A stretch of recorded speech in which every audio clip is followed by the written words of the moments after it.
The world looks to California to answer the hard questions, for redemption, to introduce the unfamiliar, to be resilient. Because California bounces back, holds us accountable, values who we are, remains vigilant, defies those in our way, and stands for community. Here on the West Coast, we're at the center of it all. Los Angeles Times, the state of what's next.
Hey, Malcolm, you know that Audible's got a lot more than audiobooks? Of course, podcasts, Originals, bestsellers, future bestsellers, sleep stories. sleep story. What are you talking about, sleep story? Malcolm. Oh, wow. Malcolm.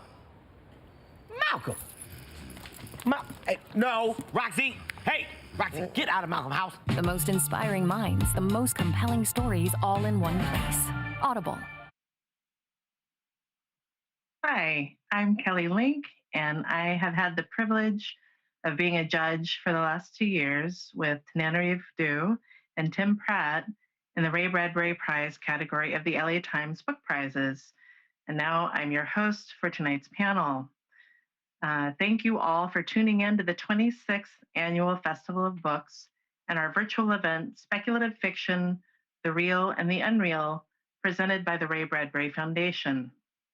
This panel features co-authors and finalists for the inaugural Bradbury Prize in 2019 for This Is How You Lose the Time War, Max Gladstone, a Hugo Award-winning writer, and Amal El-Motar, poet, critic, and science fiction columnist for the New York Times. Megan Giddings, a senior features editor at The Rumpus, recipient of a Barbara Deming Memorial Fund Grant for feminist fiction, and author of the 2020 Bradbury finalist Lakewood. And Stephen Graham Jones, author of The Only Good Indians, winner of the 2020 Ray Bradbury Prize, recipient of multiple other prizes, including a Bram Stoker Award. He is the Avina Baldwin Professor of English at the University of Colorado Boulder. Before we get started, I want to remind everyone to support your local independent bookstores during the festival. A limited number of book plates signed by these authors is available with your book purchase from Small World Books in Venice. And Amal, Max, Megan, and Stephen, welcome. Hello. Hi, y'all. Hello. Hi. Pleasure to be here. Thank you all for being here. I just wanted to say, before I ask questions, I wanted to say thank you to all of you for providing Tananarive and Tim and me with a great deal of pleasure, delight, suspense during a year in which those things were hard to find in fiction and in life. And I hope that y'all are feeling. I hope that things are going well for y'all at the moment. Likewise. Thank you. It's very nice to see your faces. Even though I'd prefer to see you in person. This is still wonderful. Because this is the Bradbury Prize, and Ray Bradbury was a writer that I read and loved in childhood. I was thinking about how important it is for writers, the books or the writers that you encounter in childhood that have a kind of talismanic power. And so I was wondering, for all of y'all, if there was a Bradbury story or another writer, another story or a book that was significant to you as a kid that still is.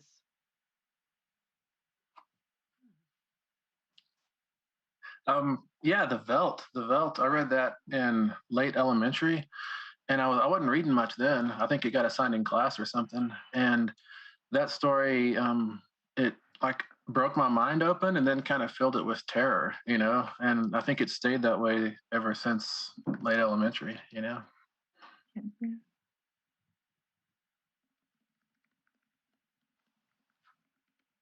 I had some trouble hearing Stephen. Same. I'm in awe of Stephen's bookshelf game, though. That's really carrying me right now. I thought it was just me and that this might be normal, but no, actually, I could hear nothing. It seemed very eloquent, though. This is a panel in which none of us can hear each other. We're all just going out into the ether forever. Yeah. I'll put my headphones on. They told me not to wear them, but I'll see if they work. Oh, you can hear me? I'm here. Yeah, it works now. Man, I don't know what changed. Hey, You mean to say my piece again? Yes, please. that'd be great. It sounded great. It looked great.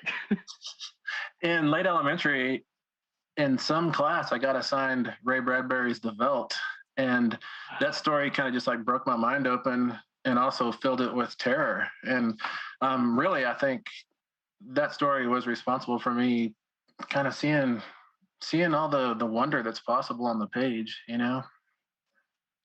I was going to say The Veldt, actually. I was reaching for the title, and not because it had any, not because it's something that, like, on a day-to-day basis as a writer, I find myself returning to, but because I read that story and I had no idea that you could do that. It just, I don't want to spoil it for anyone out there who hasn't read it, but it's just such a beautifully composed, deeply chilling, sort of out of nowhere but inevitable speculative fiction ending. It's something that uses the architectural possibility of speculative fiction and science fiction to do this really cool horror character twist to it, while also still being about the speculation. I don't know. It's just a real just firecracker story. I am going to out myself as someone who has never actually read any Ray Bradbury. This is very embarrassing in this context. I thought I could just skate on by having into the corn. Sorry. I think I have. I mean, this is especially embarrassing. No, I'm not going to go there. But yeah, there's a lot of Bradbury stuff that I have been meaning to read for a very long time, and that has been recommended to me over and over. But this is so shameful considering I'm also, like, introduced as columnist and stuff in this thing. But no, alas, Read The Veldt. It's a great story about parents and children. Very heartwarming. Yeah. So You'll yeah. love it. I'll start there. There you go. I will on record on this panel. That is where I will begin, and I will hold you responsible for my feelings as a consequence, Max. Hey, Stephen brought it up. I am.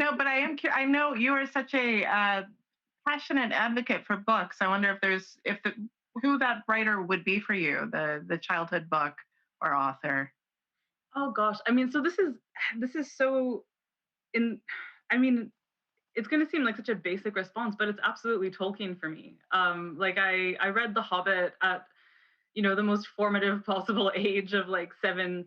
And I was living in Lebanon at the time. And there was, so I was born in Canada, but lived in Lebanon for a couple of years when I was little. And there was this odd balancing act that my parents were trying to do to make sure that I maintained languages without losing any of them. So they encouraged me to read in English a lot while I was there. And my dad's cousin gave me The Hobbit to read, and I just fell in love with it. It felt like not only was it a story that I fell in love with and wanted to live inside, through the poems and the songs that I like literally would memorize and try to like make tunes to and stuff.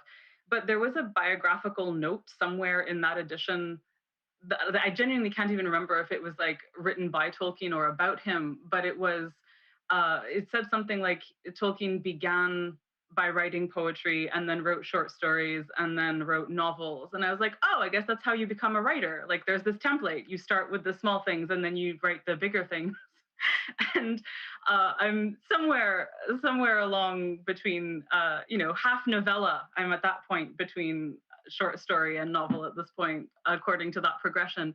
But I loved that book so much, and I tried thereafter. Like even at that point, I thought, great, I will now read all of the things that this person wrote. And I think that was the first time I was aware of like an author of a book as well. Up until that point, I just read things that were in books.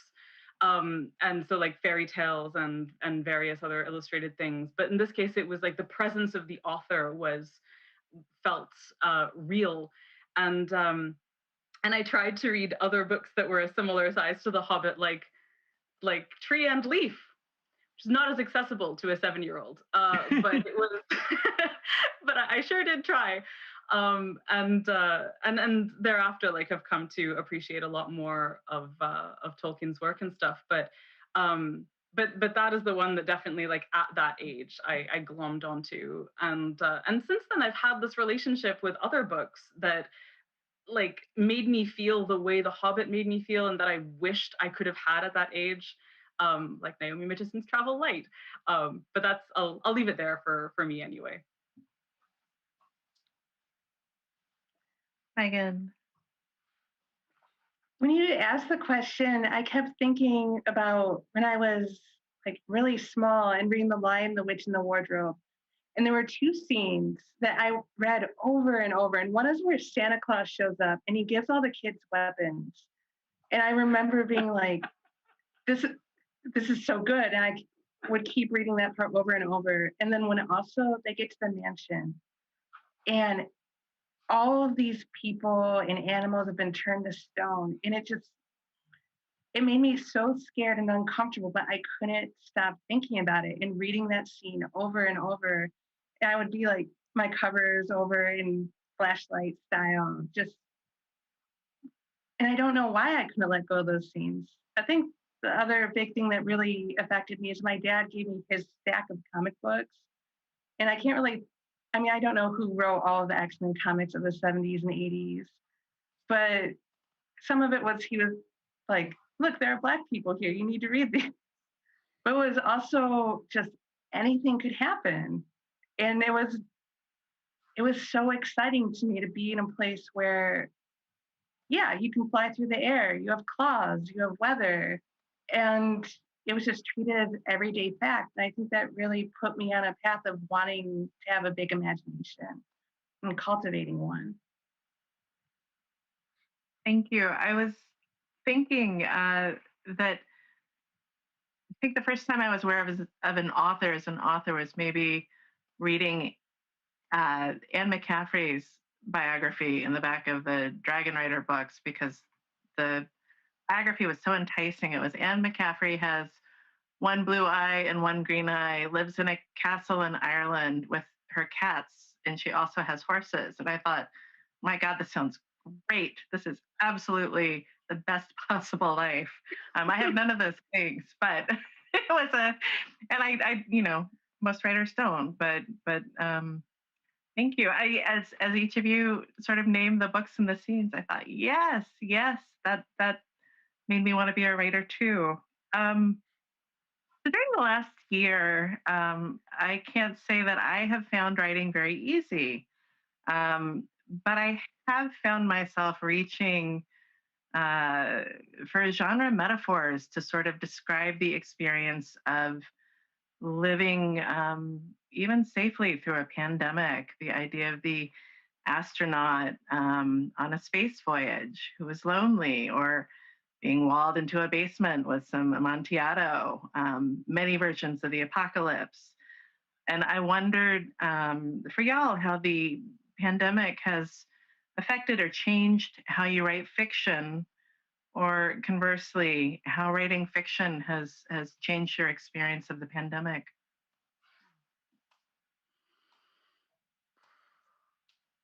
I think I'll jump on this. I think so last year, there was a period of about 3 months or so where, like, between when lockdowns started in mid-March and up until probably about end of July or August, I just found it enormously difficult to read books, which was one of, like, two observed responses that I was seeing my friends having to books in the pandemic. Either they were reading like never before, like just consuming book after book very quickly, or they just couldn't read. And I was definitely in that camp. And so that was one thing that changed a great deal. And I don't know how, in terms of how it affected my writing. I think that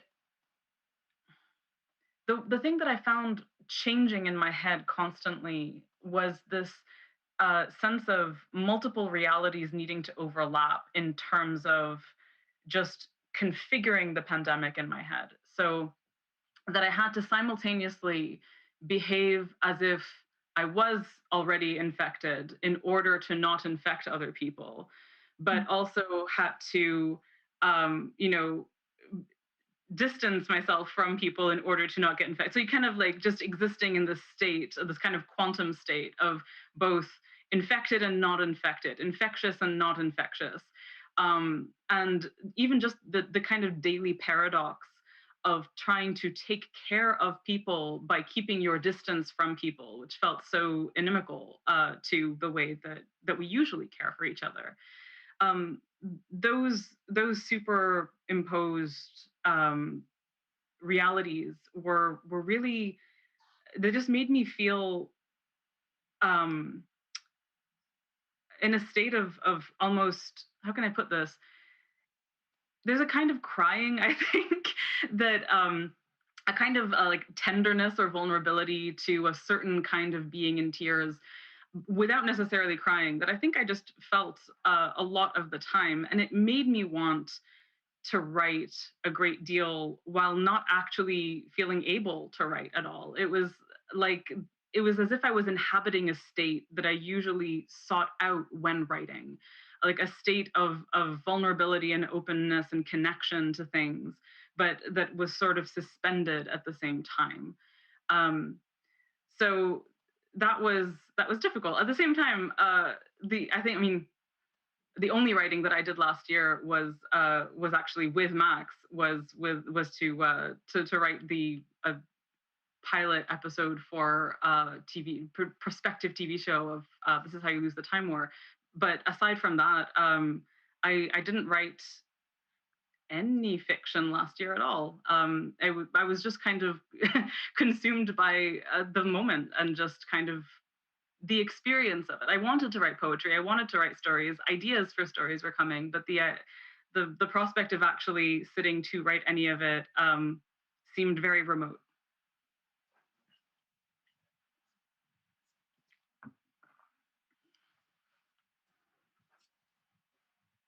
I'll go last because I'm real boring on this answer. I mean, I wanna hear- nothing I wanna- wrong with that.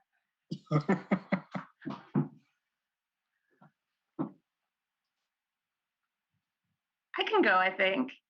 Yeah. It just feels so personal because it's your writing. But I didn't write it all at the start of the year in general. Lakewood was my first book, and I had like the jitters. Like my first book is coming out, and everything I wrote felt really stupid. Because I mean, it happens. You get really self-conscious and you start thinking about business and everybody looking at you. And it's hard, at least for me, it's really hard to be alone and to play when I'm thinking about like people. And then around June, when things really escalated with the protests and racial violence and everywhere, I needed to be away. So I had started a second book. I'm like a border collie. I always have to be working usually, or I just destroy my house and my life. And so I went back to that book and I gave myself something really complicated. I wanted to try to invent a way to use magic that didn't feel, it didn't feel like capitalism or that there would be one special person. It would be, you have to have people, you have to have community.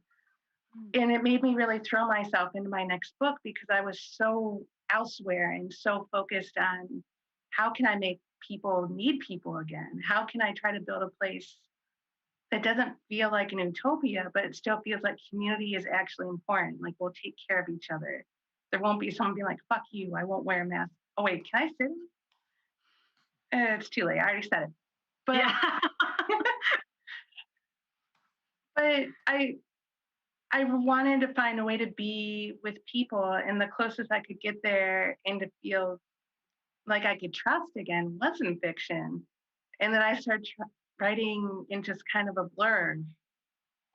And I'm still writing, but it's still really emotionally tender to me. Thank you, Max. I mean, I've been writing this whole time. novels mostly what I do, and novels for me have always felt like mass. Even when I have really broken them down in a line for line, sort of chapter by chapter kind of outline process, which is not my usual process and is not what I'm doing now. They have always felt like immense, extremely complicated, very dangerous pieces of work that you don't understand fully when you're going into them, that are full of profound surprises and dangers for you as a writer, let alone for the characters and for the reader. And the only thing you can do is just show up every single day and uncap the pen and sit there and work on it. That's it. That's what you're doing. That's what you got. And I think in a way that's helped me get through this moment where I think that's all that most of us have. You have to do it one day at a time, and you don't really know where it's going. You don't know what's going to come at you next. You know what's immediately around you, the people maybe that you love, if you're fortunate enough to have folks with you in your apartment. You've got the resources that you have. You know, in my case, we have a 2-year-old, awesome kid. My deadlines are a lot more flexible than my wife's, who's an attorney. So I've been doing most of the working hours childcare, and that means that 6:30 to 9:30 or so, she'll wake him up and take him for breakfast, and then that's what I got, and that's time. You sit down and you work. That's how I've come through the last year, work-wise, anyway. Thank you. Yeah, for me, the pandemic and writing, the big difference has been I write right here most of the time. Like it's been all the way since 1999, I think, that I wrote a book solely at a desktop in a study. My study back then was like a corner of the bedroom, but it was still kind of my little writing area. But I'm usually writing on planes and in motel lobbies and waiting for trains and just traveling all over the place and having to write novels while I do it. But so the big change for me in the pandemic has been writing at home all the time. It's been weird. I had to write the novel that comes after The Lincoln Indians, and the novel that comes after that. I had to write a whole lot of drafts of a television pilot. I had to write a few drafts of a feature film and a lot of stories and articles and essays in between. So I've just been working my fingers to a nub pretty much, and reading all the time too, Thank you. Thank y'all. I would really like it if everyone would say a little bit about how you came to write the books that we're here to talk about. What you thought they would be about when you started, what they ended up being if it was the same book, and what do genres like science fiction, fantasy, horror, speculative genres offer when you were writing these books? And Stephen, if it's okay, if you'll start this time. Sure. I thought The Lincoln Indians was going to be about 115 pages, but it turned out to be 340 pages. I knew it was going to be horror. I mean, most things I write turn into horror, so I knew that people are going to get chopped. But I never have any idea what a piece is going to be. I find a first line, and then I come up with some line that comes after, and then I come up with a paragraph and a chapter, and pretty soon it's a novel. If I'm lucky, sometimes it's not, and I throw it away. As for how horror has, I don't know, how it's worked the last year and a half, I guess, during the pandemic. I think when you read a horror novel or you watch a horror movie or read a horror story, what you see is something terrible happen, and you see people struggle through it, and then they get to the end, And for the whole pandemic, we've been in the struggle. We've been in the middle of it. And when you read a horror story, you get that kind of affirmation that there is an ending, that there's going to be some light at the end of this dark, dark tunnel. And for me, that's been one of the main functions of horror, at least for the past 14 or so months. Thank you. Kamal? Oh, I was going to ask if Megan wanted to go first, actually, because since Max and I are probably going to talk together about the thing. That yeah, makes sense. totally. Yeah, super smart.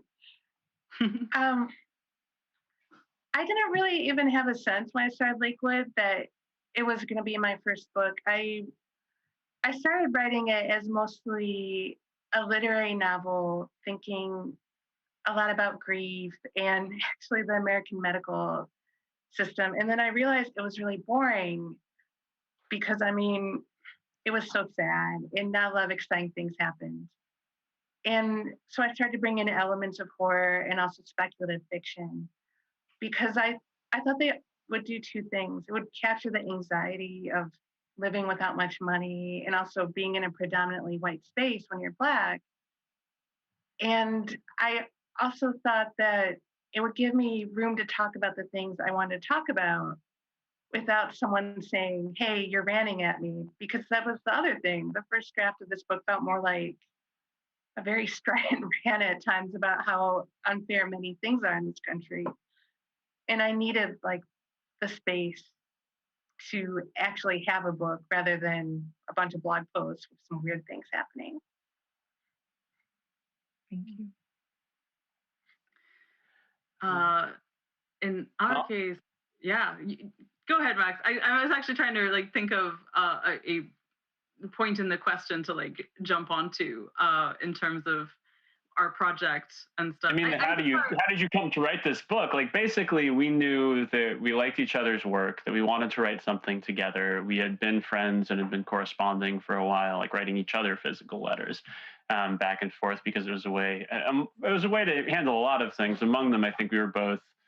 Well, I don't know. I don't want to speak for you, Mel. I was feeling extremely sick of the internet, like the whole God love Al Gore and everything he's done for this country. But my God, I just wanted to not see a screen for several years for a while there. This feeling's not really gone away.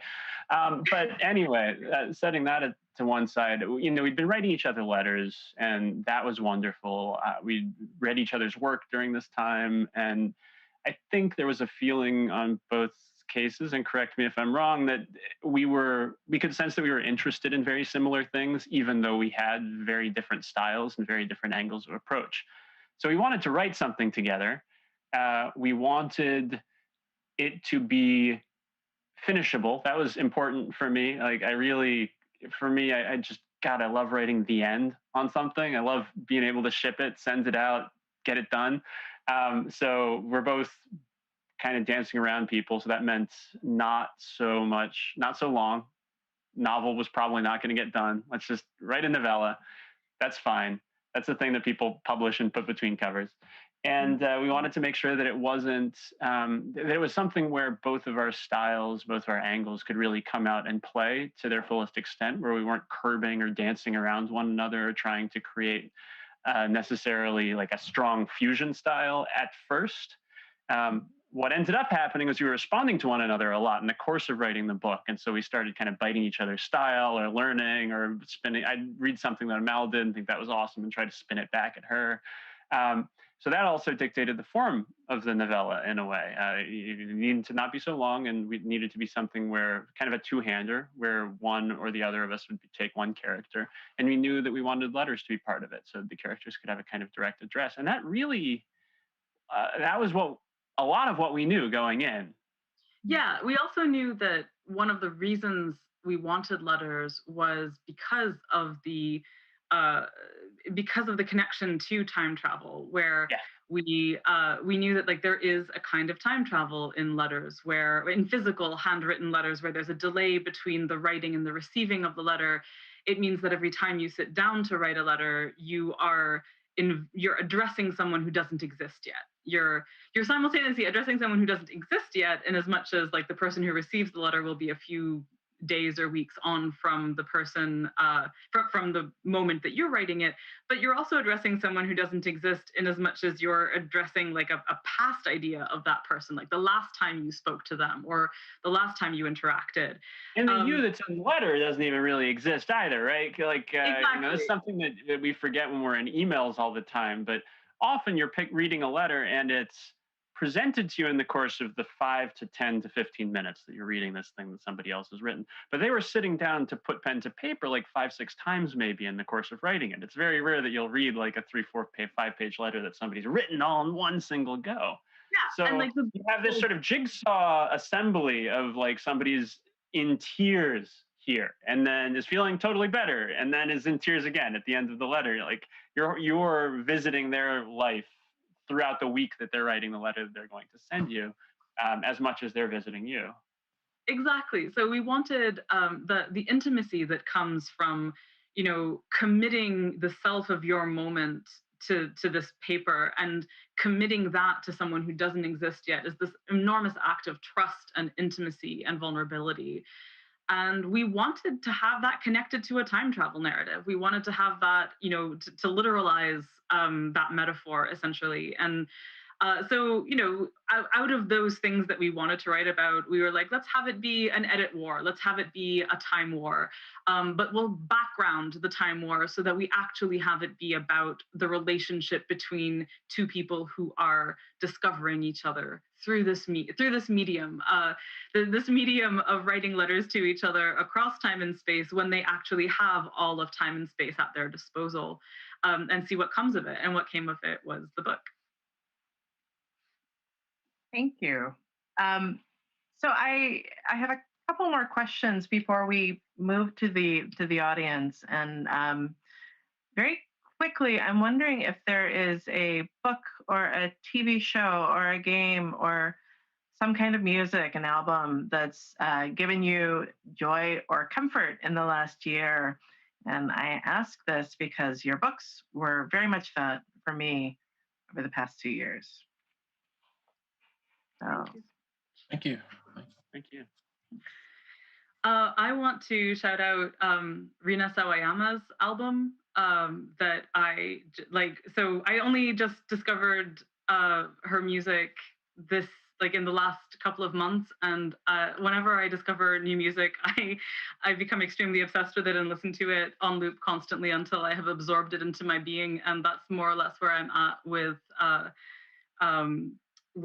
her album, which I think is just called Sawayama. So just like the deluxe edition of it, constant rotation on Spotify. Spotify is going to roast me for this at the end of the year, I'm absolutely sure. But I highly, highly recommend that for just, it's so good. It's a really dexterous album, and I super loved it. Book-wise, I loved, when I was saying I couldn't read last year, there were two books that really kind of broke that open and enabled me, it felt like, to read again. And one of them was Micaiah Johnson's The Space Between Worlds, that I absolutely adored. And the other was Elwyn Cotman's Dance on Saturday, which is a collection of short stories that of very few short stories because they're quite long, but it's a really magnificent collection. And in particular, there's a story in there called Seven Watsons that just blew my mind, and I loved it completely. And TV-wise, I cannot enough recommend Ted Lasso. Man, Ted Lasso is just so great, and just pure delight from start to finish. And I couldn't agree more. Ted Lasso was such a surprise. That show is so good. It's got so much heart to it. It's probably my favorite thing from the last year too. It's just amazing. It's this perfect blend, right, of like British cynicism and like American earnestness, and somehow it just straddles the lines. Okay, I'll stop there. Yeah, no, I love it.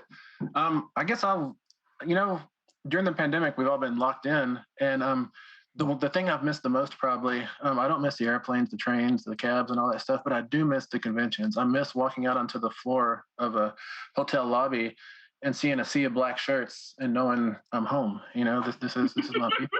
It feels so wonderful. So I think I've tried to supplement that anyways with horror podcasts. And probably the one that I've listened through completely most recently is In Voorhees We Trust with Gorley and Rust, which is just two dudes talking about, like, the first season is all of Friday the 13th, the second season is Halloween, the third is Nightmare on Elm Street, the fourth is Alien, all the aliens. But every episode is a single installment of the franchise, and the episodes will be like 4 hours long for an 82-minute movie, and it feels like I'm hanging out with somebody at a table at a convention lobby, and we're just shooting the bull about which mask should Jason wear for this or that, you know, and it just makes me feel so good. I've loved it so much. And yeah, I echo you on Ted Lasso, of course. You know, and I think the best comic book I've read, or the best two comic books I've read over the last year, the first one is Carmen Machado's The Low Woods. It just blew me away. That was so good. It does exactly what horror is supposed to do, I think. And it just it's one of those rare cases where everything comes together. It's Joe Hill's line at, is it with Vertigo with DC, it seems like? Anyways, it's Hill House, I think he calls it. And also, I'm a little late to the game. I just now am discovering Jeff Lemire's Black Hammer, and those are just amazing. They blow me away completely. To me, it's doing a very similar thing that Moore and Gibbons were doing with Watchmen, but in a completely different way. You know, I love it. Thank you. Megan. So I think the show that most got me through the last year, it's Demon Slayer. It's on Netflix. It's an anime, and I love it so much, and I'm really excited for the movie, even though I can't go to IMAX to see it because I want to live. But it's about this boy who his family, they get murdered by demons, and his younger sister becomes a demon, but he refuses to kill her, and he's now traveling Japan, slaying demons and trying to find a way to help his sister become a person again. But it's also about kind of the power of kindness too. It's really good. Tanjiro is my friend now. I just really like it.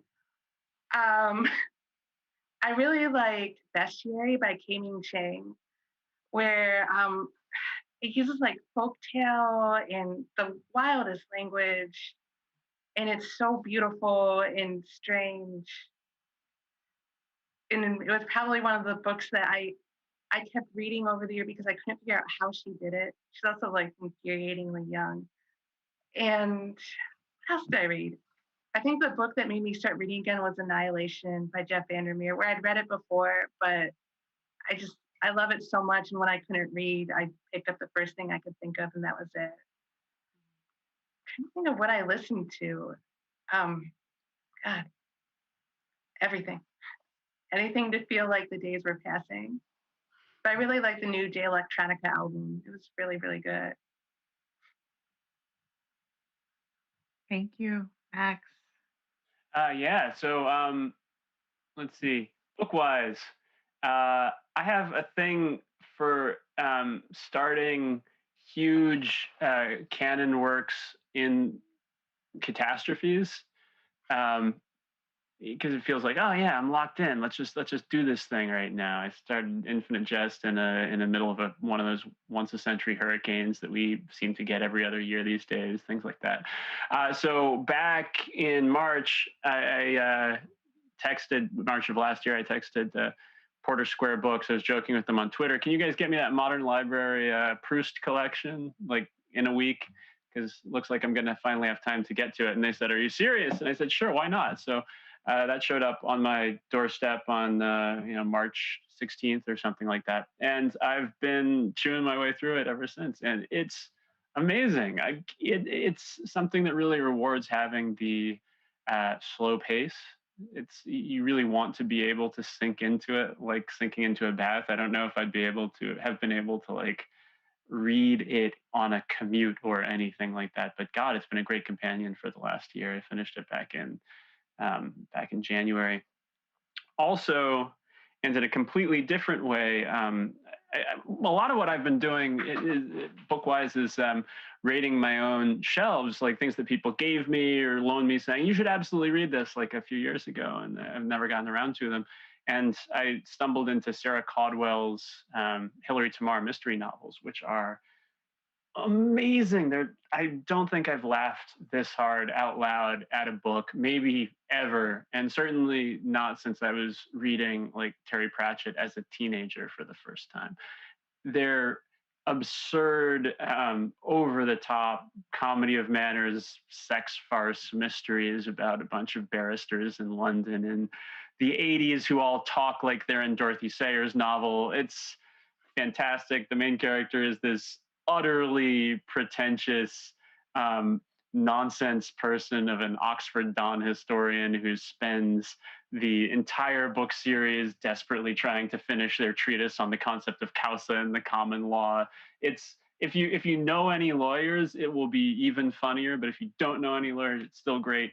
Can't recommend these highly enough. TV wise, we have been jamming on Haikyuu right now, which is an anime about volleyball, high school male volleyball team that is on Netflix. The first 2 seasons are on Netflix. You can get the rest of it on Crunchyroll, I think. And it's awesome. It is great. It is, I've seen a lot of wonderful shows about the power of friendship, and Haikyuu is a show about the power of getting really goddamn good at volleyball with your buddies. But it's a show about like people who want to do the thing really well, and who know they only have a finite amount of time in high school to do the thing, and who know that they need to rely on one another in order to do the thing at the highest possible level, and that you can't do the thing alone. But everybody, there's a feeling of racing against the wind to it. It's fantastic, and it has a magic.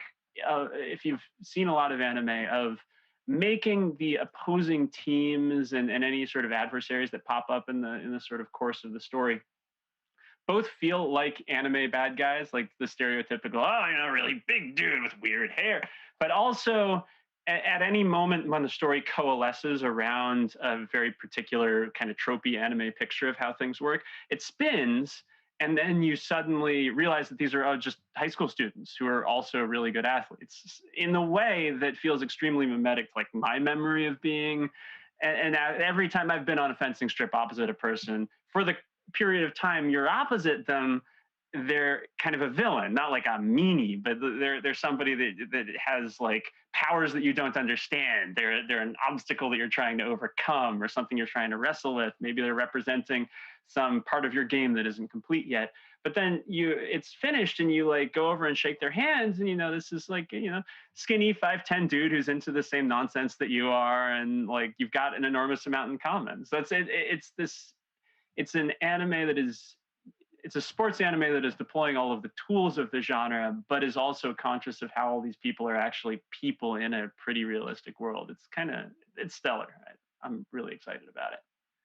Thank you. And I'm going to just echo, I loved both Micaiah Johnson's book and also Bestiary a great deal.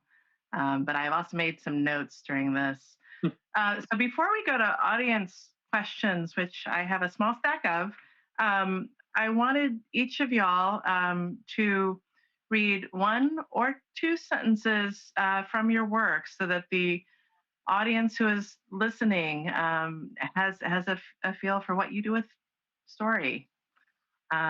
So does anyone have theirs at hand? We all have them at hand. All right, Stephen, you want to go? All right, Sure. Great. Denora stands, her hair lifting all around her hands opening and closing by her thigh because she's about to be gouging eyes and tearing ears, whatever she can get to. You come at a reservation, girl, bring a box of Band-Aids, but then. All right. Max. Sure. Red rarely seeks company with others of her kind. They're oddballs, all decanted after being found at some point in their development deviant, or most deviant of all those who decanted themselves. They are not at peace and play in the celestial rose. They carve their bodies off. They introduce asymmetry. They would make this war, she thinks, if there were not a war already made for them to make. Thank you. Mal. Yes. Blue sees her chosen name reflected everywhere around her. Moon-slicked flows, ocean thick with drift ice, liquid turned to glass. She munches a piece of dry biscuit on deck while the ship's hands sleep, dusts the crumbs off her mitts, and watches them fall into the white-flecked pitch of the waters. Thank you. Megan. Lena went back to her desk. She tried to psych herself up to ask Bethany, but was wrong. Bethany was visibly crying now. She opened her mouth. Her tongue was black as if she had swallowed printer ink. She reached in and pulled out a tooth, whole and bloody with what looked like a vein still attached. Thank you. Thank y'all very much. So I have some audience questions here. And when we go through the audience questions, I'm gonna ask y'all to be thinking for a one sentence description of the project that you are now working on. And I figure we will go out that way. So if it seems feasible to sum up the project that your next book, be thinking about if you can come up with a description of it. And in the meantime, this is a question from Kristen. How has the field of speculative fiction changed in your years writing and reading it? Do you see shifts in the form? And y'all don't all need to take a stab at this. Whoever feels called to speak, Quaker style, feel free to speak. There are so many ways, so I'm just going to choose the one that's most exciting to me. Everything is so queer now. I'm so excited about this. I remember I remember how desperately excited I was when I read Charles DeLint's Moonlight and Vines, which was a collection of like Newford short stories. And there was a story in there. I was probably like 16. I must have been 16 when I read this. And there was a story in there where a woman falls in love with another woman, and it blew my mind, and I'd never come across that before, and I was so delighted, and everything clicked into place and stuff. And now there's just this beautiful bounty of just like people of like so many different just like sexual preferences and genders writing their truths into their books, and just like it's so much more available now, and I'm just so delighted for all the baby queers who get to have this and to have it so readily available and recommended by librarians and knowing what to look for and stuff. Anyone else, put up your hand if you feel called to speak. I'm going to move to a question from Paula. Is the unreal becoming the real in record time? Thinking about climate change and the current threats to all species on the planet. I mean, I would say yes, absolutely. Yeah. I mean, there's the hyper objects thing, right? Tim Morton's deal. We're entering a space where the constraints and tool set of realistic fiction, I think, are going to be less and less useful. Probably going to get attacked for saying that, but it's really hard to make sense of global metastatic capitalism and climate change by writing extremely carefully observed stories about people in small towns. I don't know, like the forces at work in all of our individual lives, even in those very carefully and closely observed stories, are massive to the point that it's hard to even comprehend them. The languages that seem much more natural to me, and of course that's just from where I'm coming from, are the languages of poetry, the fantastic, science fiction, horror, fantasy. These are myth. These are the tool sets that we have for dealing with profound forces that are just at the edge of our ability to even comprehend that affect and shape our destiny. Okay. The thing I want to just... Oh, sorry. No, go ahead, Stephen. Sorry. I was just going to say, I'm excited about the unreal becoming the real because I write about werewolves and stuff, and I want them to be real. I want to see. I can think of a few people I'd stick a werewolf on, Yeah. I saw a tweet earlier today. Someone said, writing sex scenes is just writing about something in life, sort of like werewolves or tennis. And I thought, yeah, that's a great way to think about sex scenes and tennis. There are two questions here that are very similar. So I'm gonna Jennifer and Mia both asked questions, I think, hit the same note. So I'm going to go with a question from Mia. What methods do you employ to submerge political social themes in your work so they do not appear merely as angry screeds, but are transformed into insights, metaphors, a new perspective? And Megan, you were talking a little bit about this earlier, this specific issue. Yeah, most of the time it's about building a character. Once there's someone that you can actually know and understand on the page, it's a lot easier to see their screeds or their anger because you want to connect to them. There's like this natural human impulse. If you like the character at all, you want to follow their thoughts. So usually it's finding the right person to have say these things or to think these things or deal with them. Yeah, I agree. Like people like this book. Where is it? I'm not very good with left and right. Anyways, people keep saying it's a social commentary novel, and I'm like, I don't got no social commentary. Hey, thank you, whoever did that. That's cool. Yeah, I don't got no social commentary. All I got is real people, and sometimes the real people that I throw on the page, they got some stuff to say, but I don't think I got nothing to say. You know, I just try to put the most real people I can on the page, and then sometimes kill them. You know.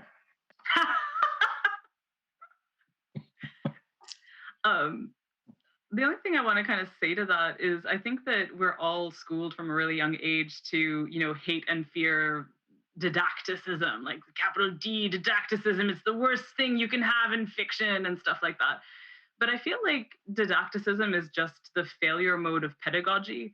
And that I think that there are a lot of, like, when I think of all the things that I have learned from fiction over the course of a lifetime and stuff, there's a tremendous amount that it just sometimes being introduced to it, as Megan was saying, through like connections to character, but also through just premises. Like the book that I mentioned earlier, The Space Between Worlds by Micaiah Johnson, the premise, the high concept brilliance of that book is to say, what if the most precarious people in the world, because of where they were born or because of their class or their ethnicity, the most contingent existence of these people, what if that suddenly became a precious resource and their precarity was actually in demand because they're the only ones who can traverse from one reality into another reality? How would that change things? What would that mean for them?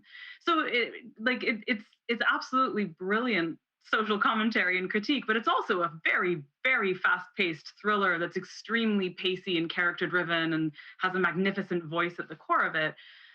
So it's not like, I don't think that you need to hide or disguise the things that you care about in your books. I think that it's more a matter of just knowing what's an engine and knowing what you're, just to mangle this metaphor, what you're putting in the driver's seat of the book, I guess. Thank you. I'm going to go to a question from Joel. Does horror count as speculative fiction? And I will just say, fuck yes. If so, what is your best advice for writing a horror story? I would say to write good horror, you have to write about things that scare you particularly. I mean, you can write about spiders and falling in dark places and all the things that everybody is programmed to be scared of or hardwired to be scared of, but write about the things that you're scared of. If you were in third grade sleeping at your grandparents' house and you saw your granddad walk through the door drunk and go to the dishwasher and put his keys in there and then walk back to his bedroom, that probably planted itself in you so deep that anything like that terrifies you now. So just magnify that slightly and you got a horror story. If it scares you, then it's got a chance of scaring somebody else. Anyone else have insight into how horror works? Because that's always a question that I love people to answer. I'm gonna say this. How many of y'all have had a real life experience with a ghost or have a family ghost story? Just put your hands up. Because I feel that all of us, if we have not seen a ghost, and I have not, we at least know there's someone in our lives who has told us a ghost story. And so I often tell people when they're starting to write, if they want to write horror, everybody has a ghost story. Everybody has a story of experience, if not a ghost, of something that they could not explain, that they don't have a sort of rational framework for, and Yeah, a moment in which they felt estranged from the world in some way because the world was not the way that they thought. And I think not just horror, but a lot of fiction comes from that moment, the moment of realizing that the world is not the world that you thought you understood. And story comes from that. yeah. Like Um, you walk to your hotel, and you're trying to get in your door at 3 in the morning, and you look, 15 doors down, and you see somebody walking away from you. You don't have any way of knowing if that's a real person or a ghost. We may see ghosts on the street all the time, and we don't have any idea. Mhm. I feel like one a of us ghost I'm a on little the street shook thinking these that. days. so I think we're gonna be done quite soon, but I wondered if let's go around alphabetically, and if y'all could sort of say something about the either the book that you have coming out next or something that you are excited about that you're working on now. Sure. I am. Yes, my name starts with A. So yeah. So the thing that I'm most excited about that is coming out soon is I wrote a comic, and it was my first time writing a comic, and I'm super super excited about it. It's an issue of a so Boom Studios is putting out an anthology of trickster stories under the Jim Henson Storyteller banner. So I got to write basically like a storyteller script, and it's about Renard the fox and going to market and trying to sell some wonderful things. And it comes out in May. Comes out I think second or third week of May. So it's called A Tale of Two Markets. Isa Hansen is the artist, and her work is just magnificent in this. She, I'm so I feel so just honored and privileged to have had the experience of getting like an artist to just give dimension to things that I put on a page. It's fantastic. Peach Momoko did the cover art. Danny Pendergast did the variant. It's so good. It just looks so beautiful, and I'm so excited for people to see it.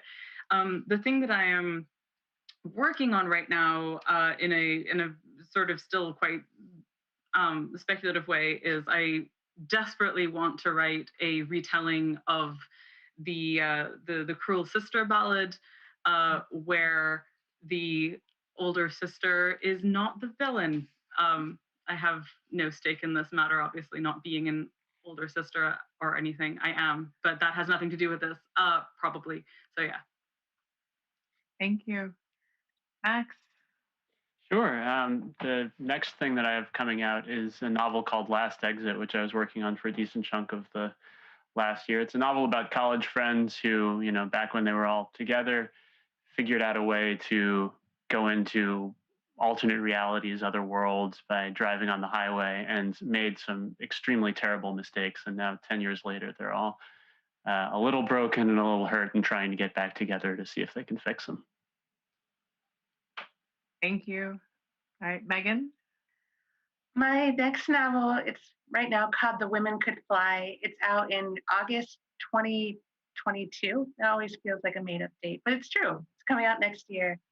And it's about a world where women, they have to get married by the age of 30 or become wards of the state that are monitored for witchcraft.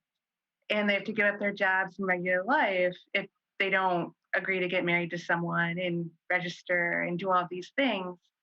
So to prove that they're not witches. And then other things happen. Thank you, Stephen. I like that. And then other things happen. That's always how novelists end their things, and then other things happen. I like that. The next one I have coming out is My Heart is a Chainsaw. It comes out August 31st, I think like 3 or 4 days after Candyman. But I just got a subtitle or a little nameplate. I like that.